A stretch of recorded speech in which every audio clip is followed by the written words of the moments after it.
Hello everyone, welcome to Nectar classes.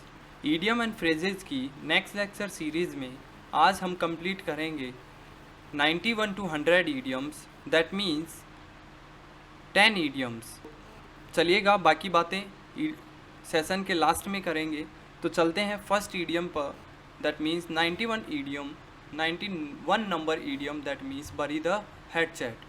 अब देखो यहाँ से अगर इस ईडियम का मीनिंग ट्रांसलेट करते हैं तो हमें उसका क्या समझ में आता है। देखो, बरी द हेड चैट मतलब बरी मतलब क्या होता है, मतलब बरी कर देना, किसी चीज़ को छोड़ देना। ठीक है। हेड चैट मतलब होता है नॉर्मली कुल्हाड़ी। ठीक है। मैंने क्या डाल दी, अपनी कुल्हाड़ी डाल दी। इसका मतलब क्या हुआ भाई, मैंने हथियार डाल दिए। हथियार डालने का मतलब क्या हो गया भाई, मैंने झगड़ा भूल गए और झगड़ा भूल कर मैंने क्या किया, शांति कायम की है। That means to make peace. मतलब क्या हो गया, मैंने शांति कायम की है। इस ईडियम का मीनिंग होने वाला है झगड़े को ख़त्म कर देना और भाईचारे का मैसेज देना। दैट मीन्स क्या हो गया, बरी द हेड चैट। देखो नॉर्मली आपने बॉलीवुड में सभी को पता है, शाहरुख और सलमान का नॉर्मली क्या था, 72 का क्या आंकड़ा हुआ कर रहा है। लेकिन अभी इनका क्या हो गया है, इस तरीके से इन्होंने क्या कर दिया है, बरी द हेड चैट कर दिया है। दैट मीन्स क्या हो गया, अपनी कुल्हाड़ी डालकर इन्होंने क्या किया है, आपस में भाईचारे का क्या कर दिया है, एक दूसरे के साथ भाईचारा बना लिया है, झगड़ा मिटा लिया है। देखो एग्जाम्पल से आप देख सकते हो, इंडिया एंड पाकिस्तान मस्ट बरी द हेड चैट। मतलब इंडिया और पाकिस्तान को क्या कर देना चाहिए, हथियार डाल देने चाहिए। हथियार डालने के लिए बरी द हेड चैट का मतलब क्या हो गया, झगड़ा भुला देना चाहिए। ठीक है। और क्या करना, to bring about peace to the region, और क्या लाना चाहिए, शांति का मैसेज देना चाहिए। ठीक है। इस तरीके से आप एग्जाम्पल के थ्रू भी ध्यान रख सकते हैं और बॉलीवुड से भी इसको लिंक कर सकते हो कि बॉलीवुड में अभी क्या है, सलमान और शाहरुख ने क्या कर दिया है, बरी द हेड चैट कर दिया है। दैट मीन्स अपने हथियार डाल के भाईचारे का एक दूसरे के साथ हाथ मिला लिया है। नेक्स्ट ईडियम की तरफ चलते हैं, बैड ब्लड। भाई ये भी बड़ा ही शानदार ईडियम है और बड़े ही बॉलीवुड के साथ इसको कनेक्ट करके मैं आपको सिखाने वाला हूँ। देखो बॉलीवुड में सभी को पता है, ऐश्वर्या और यहाँ से सलमान का मतलब क्या है, एक दूसरे के साथ बैड ब्लड है। मतलब क्या हो गया, बेटर रिलेशंस है, कड़वे रिश्ते हैं। देखो रिश्ते कड़वे नहीं होते, मतलब टेस्ट में कड़वे नहीं होते, बट क्या है, नॉर्मली एक दूसरे से रिलेशनशिप कैसा है, बैड ब्लड। तो आप इस तरीके से इस ईडियम को ध्यान रख सकते हो। सलमान और शाहरुख सलमान और ऐश्वर्या का जो रिलेशनशिप है वो कैसा रिलेशनशिप है, एक बिटर रिलेशनशिप है। और उसको कैसे ईडियम से ध्यान रखेंगे, बैड ब्लड है, दोनों क्या है, बैड ब्लड है। दैट मीन्स क्या हो गया, बिटर रिलेशनशिप है एक दूसरे के बिटवीन में। ठीक है।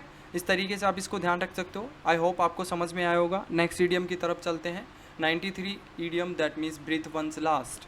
मतलब अंतिम सांस लेना। भाई नॉर्मली सभी को पता है अंतिम सांस लेने का मतलब होता है टू डाई, मतलब मृत्यु को प्राप्त हो जाना। देखो जैसा कि आप ईडियम में देख रहे हैं, ठीक है, ईडियम में क्या लग रहा है, इस जिस तरीके से शो किया गया है, ये अपनी अंतिम सांस ले रहे हैं। देखो कितना वेंटिलेटर पर इनको रखा गया है और ऑक्सीजन भी इनको इस तरीके से पाइप के थ्रू या मतलब वेंटिलेटर के थ्रू दे रहे हैं। तो इसका मतलब क्या हो गया, ये अपनी ब्रीथ वंस लास्ट कर रहे हैं। मतलब क्या है, मृत्यु को प्राप्त होने वाले हैं या मृत्यु को प्राप्त। देखो ऐसा कोई इंटेंशन नहीं है, आप इस पिक्चर से इस ईडियम को ध्यान रख सकते हो। ब्रीथ वंस लास्ट मतलब अंतिम सांस लेना, मतलब क्या हो गया, टू डाई, मृत्यु को प्राप्त होना। नेक्स्ट ईडियम की तरफ चलते हैं, ब्लैक एंड ब्लू। भाई ये आपने देखा होगा कि जब भी हमारा किसी से झगड़ा हुआ होगा तो आपने देखा होगा कि भाई एक दूसरे पे घूंसा लगा होगा आँख पे, तो इस तरीके से निशान पड़ जाते हैं चेहरे पे। और झगड़े में क्या होता है, एक दूसरे को मारते हैं। ठीक है। और झगड़े में मारेंगे तो क्या होंगे, निशान पड़ेंगे। और निशान कैसे बनते हैं, ब्लैक एंड ब्लू। तो टू इसका मतलब क्या हो गया, ब्लैक एंड ब्लू मीन्स हो गया टू बीट मर्सीलेस, मतलब बेरहमी से पीटना। ठीक है। तो इसका मतलब आप पिक्चर से भी देख सकते हो। यहाँ देखो इसको normally black and blue type का कुछ दिखाई दे रहा है। ठीक है। ब्लैक एंड ब्लू मतलब हो गया कि टू बीट मर्सीलेस, मतलब बेरहमी से किसी को पीटना। ठीक है। नेक्स्ट ईडियम की तरफ चलते हैं, 95 idiom, that means beat about the bush. भाई ये क्या ईडियम होने वाला है, देखो इसको हम इस तरीके से ईडियम को देखेंगे कि मतलब बातों को गोल गोल घुमाना, मेन पॉइंट की बात नहीं करना। To talk in a round about manner, मतलब हो गया भाई किसी बात के मेन पॉइंट को नहीं बोलकर उसके इर्द गिर्द की बातें करना, इस ईडियम का मीनिंग होने वाला है। देखो ईडियम को हम एग्जाम्पल के थ्रू भी समझ सकते हैं। देखो एग्जाम्पल हमारा क्या है, we should always we should always come to the point, मतलब हमें क्या होना चाहिए, नॉर्मली हमेशा पॉइंट पर आना चाहिए। एंड शुड नॉट, और नहीं करनी चाहिए, बीट अबाउट द बुश, मतलब हो गया कि इधर विधर की बातें ना करके हमें क्या आना चाहिए, पॉइंट पर आना चाहिए।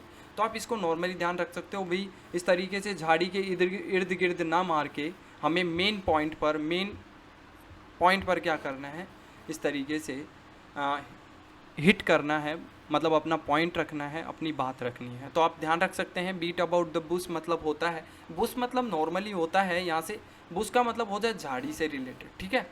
बुश मतलब झाड़ी, बीट मतलब उसको पीटना, अबाउट द बुश मतलब झाड़ी के इर्द गिर्द पीटना। इस ईडियम का नॉर्मल ट्रांसलेशन है, बट इडियोमेटिक मीन होने वाला है गोल गोल बातें करना, मेन पॉइंट की बात नहीं करके इर्द गिर्द की बातें करना, ठीक है। तो इस तरीके से आई होप आप समझ पाए होंगे। नेक्स्ट ईडियम की तरफ चलते हैं, bolt from the blue. Bolt from the blue मतलब हो गया सडन एंड अनएक्सपेक्टेड शॉक। देखो ये बोल्ट फ्रॉम द ब्लू कहाँ से इन्वेंट हुआ है वो भी मैं बताने वाला हूँ, बट उससे पहले मैं इसको कैसे ध्यान रखता हूँ। देखो इस तरीके से बिजली नॉर्मली अचानक सडन अनएक्सपेक्टेड क्या होती इवेंट होता है। जब भी आपने कभी देखा हो बिजली अचानक से गिरती है तो बहुत लॉसेस, मतलब लॉस होता है, बहुत लॉसेस होते हैं, ठीक है। तो आपको ध्यान रखना है बोल्ट फ्रॉम द ब्लू मतलब क्या होता है, बिजली तो मतलब क्या हो गया अनएक्सपेक्टेड इवेंट, या मतलब क्या हो गया सडन और अनएक्सपेक्टेड शॉक, अचानक और अप्रत्याशित झटका यहाँ न्यूज़ होने वाला है। मतलब एक अचानक से मिलने वाली सडन न्यूज़ जो आपको सरप्राइज कर दे, इस तरीके। मतलब आप इसको ट्रिक से कैसे ध्यान रखेंगे, देखो बोल्ट मतलब होता है नट बोल्ट वाला बोल्ट, ठीक है। फ्रॉम द ब्लू, ब्लू मतलब हो गया स्काई, ठीक है, क्या हो गया स्काई। तो मतलब स्काई से बोल्ट गिरेंगे तो क्या होगा भाई, अनएक्सपेक्टेड इवेंट होगा ना। मतलब नॉर्मली हमें क्या पता है स्काई से तो बारिश होता है, बट अगर बोल्ट गिरने लगे तो क्या हो गया सडन है, सडन और अनएक्सपेक्टेड, जिसकी नॉर्मली एक्सपेक्ट ही नहीं की थी, ऐसा शॉक या ऐसी इवेंट, ठीक है। आई होप आप समझ पाए होंगे, ठीक है। नेक्स्ट ईडियम की तरफ चलते हैं, idiom number 97, build castle in the air. भाई हवा में बातें करना या हवा में महल बनाना इस ईडियम का मीनिंग है, जो कि आपको समझ में आ गया होगा। भाई हवा में बातें करना, हवा में महल बनाना, जो कि पॉसिबल नहीं है। हवा में महल नहीं बनते भाई, बेस पर क्या बनते हैं, उसके लिए एक मजबूत बेस की ज़रूरत होती है, तब जाके महल बनते। तो हवा में महल बन नहीं सकते, इसका मतलब क्या हो गया टू मेक विजनरी स्कीम, दूरदर्शी योजनाएं बनाना, जो कि नॉर्मली क्या पॉसिबल नहीं हो, ठीक है। मैनी पीपल, एग्जाम्पल के थ्रू भी देख सकते हो, many people who live in dream, मतलब many people who live in dreams build castle in the air and do not succeed in life. बहुत सारे लोग ऐसे होते हैं जो कि सपनों में ही जीते हैं, ठीक है, और क्या करते हैं build castle in the air, और हवा में मतलब हवा में ही योजनाएं बनाते हैं, इस तरीके से दूरदृष्टि या दूरदर्शी योजनाएं बनाते हैं, एंड डू नॉट सक्सीड, और वो ऐसे लोग क्या नहीं होते, अपनी लाइफ में सक्सीड नहीं होते। चलते हैं नेक्स्ट ईडियम की तरफ, idiom number 98, break the ice. मतलब होता है भाई देखो इस ईडियम को कैसे समझना है, इसका मीनिंग देखते हैं। इडियोमेटिक मीन है to speak first after prolonged silence, मतलब एक लंबी चुप्पी के बाद में आप मतलब पहले बोलना। आपके पास क्या था, मतलब इस तरीके से कुछ पर्सन आपके पास बैठे हुए हैं, जैसे कई बार आपके साथ हुआ होगा, आप अपने नॉर्मली इस तरीके से रिलेटिव्स के साथ में बैठे हुए हैं, और आपने क्या किया, इस तरीके से सभी एकदम चुप बैठे हुए हैं, ठीक है, लंबी चुप्पी है, काफ़ी टाइम से कुछ नहीं बोल रहे, आपस में कुछ डिस्कस नहीं कर रहे, और अचानक से पहले बोलना। मतलब क्या किया, मतलब काफ़ी देर से यहाँ बिल्कुल एकदम साइलेंस था, एक लंबी चुप्पी थी, प्रोलॉन्ग्ड साइलेंस था, और आपने क्या किया, पहले बोलना स्टार्ट किया। मतलब आपने क्या किया, आइस को क्या किया, ब्रेक किया। मतलब क्या किया, आपने कॉन्वर्सेशन को स्टार्ट किया। टू से समथिंग, इसका मतलब क्या हो गया, to say something that start a conversation, मतलब आपने कॉन्वर्सेशन को स्टार्ट किया, मतलब क्या किया, ब्रेक द आइस किया, ठीक है। आई होप आप समझ पाए होंगे। Next idiom 99, that means bring to book, to punish और टू कॉल टू अकाउंट, मतलब किसी को सज़ा देना या फिर हिसाब देना, इस इडियम का मीनिंग होने वाला है। तो चलिएगा फ्रेंड्स, चलते हैं एग्जाम्पल पर। The manager was brought to book for his negligence. देखो मैनेजर ने कुछ नेग्लिजेंस किया, जिसके लिए उसको क्या किया गया, हिसाब देना पड़ा या फिर उसको सज़ा मिली, ठीक है, किसको, मैनेजर को। तो इस तरीके से ब्रिंग टू बुक आपने कई बार मूवियों में भी सुना होगा, ठीक है। मूवियों में किसी कैदी को या किसी क्रिमिनल को सज़ा देने के लिए ब्रिंग टू बुक वर्ड का यूज़ करते हैं, ठीक है। तो अब आपसे जब भी कोई मूवी देख रहे होते हैं तो उसमें आप नोटिस करिएगा कि उसमें ब्रिंग टू बुक ही वर्ड यूज़ किया गया होगा, अगर इडियोमैटिक मीन उसमें यूज़ किया गया होगा, ठीक है। तो किसी मतलब इस तरीके से कैदी को सज़ा देने के लिए भी क्या ब्रिंग टू बुक का यूज़ किया जाता है, ठीक है। तो आई होप दोनों इस ईडियम का मीनिंग होने वाला है टू पनिश मतलब सज़ा देना या फिर हिसाब देना, इस ईडियम का मीन होने वाला है। नेक्स्ट चलिएगा, नेक्स्ट ईडियम की तरफ चलते हैं। Idiom number 100 that means last idiom, आज का last idiom that means birds eye view, मतलब एक सरसरी निगाहों से देखना या मतलब कंसाइज व्यू, एक संक्षिप्त दृश्य।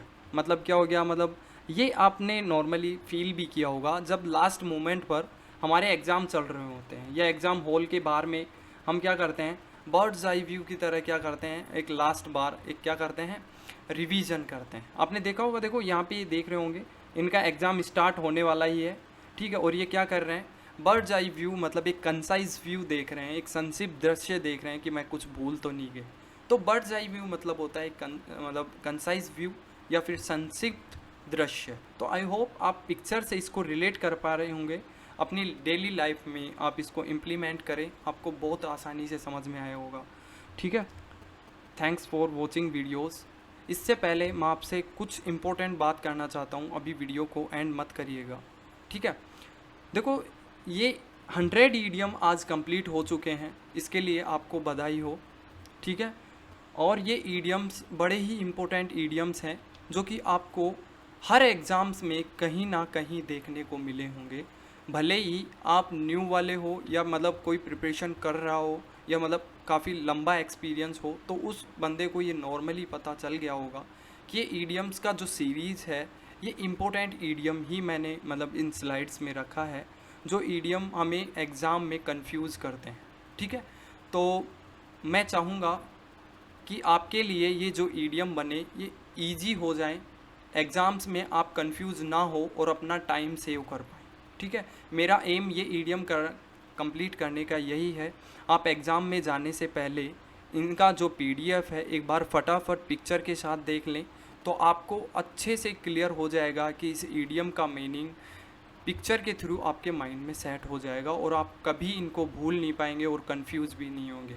क्योंकि ईडियम, जितने भी ईडियम्स हैं उन ईडियम्स को एग्ज़ाम में इस तरीके से मैनिपुलेट किया जाता है कि जो आपको ऑप्शन रखे जाएंगे वो ऑप्शन इस तरीके के होंगे कि आप उनमें 100% एक ऐसा ऑप्शन ज़रूर होगा राइट आंसर के अलावा जिसमें आप कंफ्यूज होंगे। तो देखो उस कंफ्यूजन को मैं करेक्ट करने के लिए ईडियम से लेके आया हूँ, चाहे कोई न्यू हो या फिर मतलब जो प्रिपरेशन के ड्यूरिंग में एक लंबा एक्सपीरियंस रखता है, उनके लिए, दोनों के लिए ये मतलब वीडियोज़ क्या हैं, हेल्पफुल होने वाला है। तो आई होप मैं आज का सेशन यहीं कंप्लीट करता हूँ।